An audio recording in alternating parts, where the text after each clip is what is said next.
สุดพันละนาเห็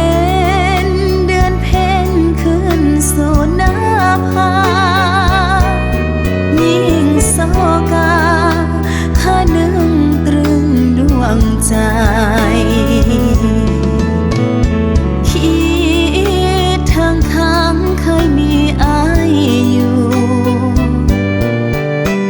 เคยแนบคู่นำสมเดือนงายสองเฮาเคยมั่นจิตมั่นใจจะห่วมตายมอบใจให้แก่กัน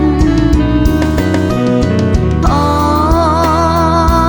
เอ้ยมาจากไป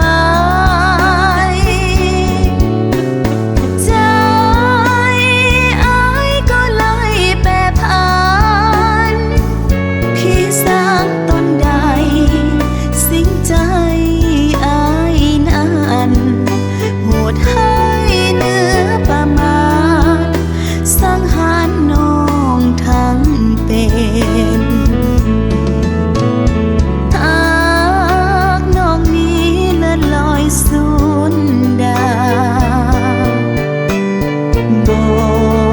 หวนกลับคืนมาให้เห็นอายทำลายน้องอย่าง